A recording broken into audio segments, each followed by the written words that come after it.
जिंदगी के सफर में एक मंजिल ऐसी है जहां हम सबको पहुंचना है, और वो है मौत। ये एक ऐसी हकीकत है जिससे कोई बच नहीं सकता, और शायद इसीलिए ये हम सबको सबसे ज्यादा सोचने पर मजबूर भी करती है। तो सवाल यही उठता है कि मौत आखिर है क्या? क्या ये सिर्फ एक बायोलॉजिकल फुल स्टॉप है, मतलब जहां हमारा शरीर काम करना बंद कर दे, जैसा साइंस कहता है? या फिर ये कहानी का अंत नहीं, बस एक कॉमा है, एक छोटा सा पड़ाव, जिसके बाद रूह का सफर आगे भी चलता रहता है, जैसा कि मजहब सिखाता है? चलिए आज इसी एक सवाल को दो बिल्कुल अलग अलग नजरियों से समझने की कोशिश करते हैं। आज के सफर में हम क्या क्या देखने वाले हैं? सबसे पहले मौत से जुड़े इस गहरे सवाल को समझेंगे, फिर देखेंगे कि विज्ञान की नज़र में मौत क्या है, और फिर इस्लाम का नज़रिया क्या कहता है। इसके बाद हम देखेंगे कि कैसे ये दोनों पहलू एक साथ जुड़ते हैं, और आखिर में इससे ज़िंदगी का सबसे बड़ा सबक क्या सीखने को मिलता है। तो चलिए शुरुआत करते हैं विज्ञान के नज़रिए से। देखिए, साइंस के लिए मौत कोई बहुत बड़ा रहस्य नहीं है, बल्कि ये एक नेचुरल बायोलॉजिकल प्रोसेस है जिसे समझा जा सकता है। वैज्ञानिक भाषा में कहें तो हमारा शरीर एक बहुत ही कॉम्प्लेक्स मशीन की तरह है, और मौत का सीधा सा मतलब है इस मशीन के उन सभी ज़रूरी सिस्टम्स का हमेशा के लिए इरिवर्सिबली बंद हो जाना जो इसे जिंदा रखते हैं। इसी को बायोलॉजिकल डेथ या जैविक मृत्यु कहते हैं। पर सवाल यह है कि ये मशीन आखिर बंद क्यों हो जाती है? इसकी कई वजहें हैं। जैसे जैसे उम्र बढ़ती है, हमारे शरीर के सेल्स और टिश्यूज कमजोर पड़ने लगते हैं।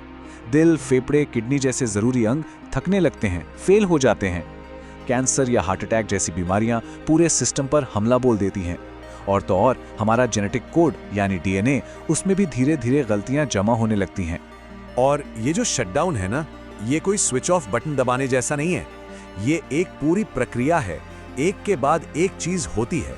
पहले दिमाग काम करना धीमा कर देता है, फिर शरीर का डिफेंस सिस्टम यानी हमारी इम्यूनिटी वो हार मान लेती है। शरीर के जो पावर हाउस हैं, माइटोकॉन्ड्रिया, वो एनर्जी बनाना बंद कर देते हैं, और फिर आखिर में एक एक करके सारे सिस्टम्स पूरी तरह से खामोश हो जाते हैं। और ये बात तो और भी हैरान करने वाली है। देखिए, मौत सिर्फ जिंदगी के आखिर में नहीं होती। असल में हर एक सेकंड, जी हाँ, हर सेकंड हमारे शरीर के अंदर 10 लाख से ज्यादा सेल्स मर रहे हैं, और उतने ही नए बन भी रहे हैं। तो इस लिहाज से देखें तो मौत वो तो जिंदगी का ही एक हिस्सा है, एक प्रोसेस जो हर पल, हर लम्हा हमारे अंदर चल रहा है। तो ये तो हुई शरीर की कहानी जिसे विज्ञान ने हमें समझाया, लेकिन इस शरीर के अंदर जो रूह है, जो आत्मा है, उसकी भी तो एक कहानी है ना? तो चलिए अब नजरिए को बदलते हैं और मौत को इस्लाम की दृष्टि से देखते हैं। देखिए, इस्लाम में मौत को एक दी एंड की तरह नहीं, बल्कि एक ट्रांजिशन की तरह देखा जाता है। ये अंत नहीं, बल्कि एक नई शुरुआत है। ये एक मंजिल नहीं, बल्कि एक सफर का अगला पड़ाव है, जहां रूह इस दुनिया से निकलकर अगली दुनिया की तरफ बढ़ जाती है।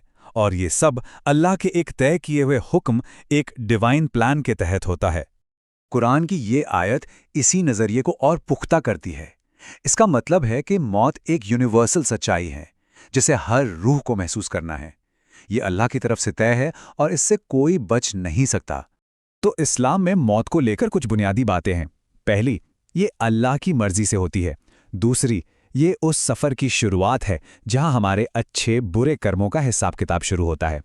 तीसरी, ये हमारे ईमान और सब्र का एक बहुत बड़ा इम्तिहान है, और इसीलिए इस्लाम सिखाता है कि इससे डरो मत, बल्कि अच्छे काम करके इसकी तैयारी करो।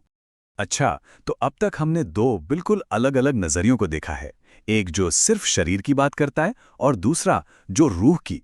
तो क्या ये दोनों एक दूसरे के दुश्मन हैं? क्या ये आपस में टकराते हैं, या फिर ये मिलकर हमें कोई ज्यादा गहरी, ज्यादा पूरी तस्वीर दिखा सकते हैं? चलिए इसे ऐसे समझते हैं। विज्ञान हमें कैसे का जवाब देता है। ये समझाता है कि हमारा शरीर जो एक बर्तन या वेसल की तरह है, वो काम करना कैसे बंद करता है। दूसरी तरफ इस्लाम हमें क्यों का जवाब देता है। ये बताता है कि मौत का मकसद क्या है, और उस पैसेंजर यानी रूह का सफ़र आगे कैसा होगा जो इस शरीर के अंदर रहती है। तो अगर इस तरह से देखें तो विज्ञान और इस्लाम एक दूसरे के खिलाफ नहीं हैं, बल्कि ये एक ही सिक्के के दो पहलू हैं। एक शरीर के ख़त्म होने की वजह बताता है, तो दूसरा रूह के सफ़र का मकसद। और जब ये दोनों मिल जाते हैं तो हमें मौत की एक ज़्यादा कंप्लीट, ज़्यादा गहरी समझ मिलती है। और जानते हैं मौत को समझने का सबसे बड़ा फायदा क्या है? वो ये नहीं कि हम मौत के बारे में सब कुछ जान जाते हैं। नहीं, सबसे बड़ा फायदा ये है कि हम जिंदगी के बारे में बहुत कुछ सीख जाते हैं। चलिए देखते हैं कैसे। जब हम इस सच्चाई को दिल से मान लेते हैं कि हमारा वक्त यहाँ पर लिमिटेड है, तभी तो हम अपनी जिंदगी की असली कीमत समझ पाते हैं। तभी हम उसे ज्यादा गहराई से, ज्यादा मकसद के साथ और शुक्रगुजारी से जी सकते हैं। असल में मौत की समझ ही हमें जिंदगी का मूल्य सिखाती है। तो आखिर में दोनों ही नजरिए हमें जिंदगी जीने का एक ही सबक देते हैं, बस अंदाजा अलग अलग है।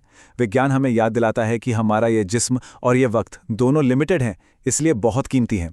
वहीं इस्लाम हमें सिखाता है कि हमारी रूह का सफ़र कभी ख़त्म नहीं होगा और हमारे कर्म ही हमारी असली दौलत हैं। तो इन दोनों ही दृष्टिकोणों से जो आखिरी सबक मिलता है वो ये है कि हम अपने हर पल को एक इरादे के साथ जिएं, अच्छे काम करें और अपनी रूह को उस सफ़र के लिए तैयार करें जो इस दुनिया के बाद भी जारी रहने वाला है। तो शरीर यानी वेसल और रूह यानी यात्रा, इन दोनों नज़रियों को समझने के बाद एक आखिरी सवाल बचता है, मौत का असली मतलब क्या है? और शायद ये एक ऐसा सवाल है जिसका जवाब हम सबको अपने अपने अंदर ही खोजना है।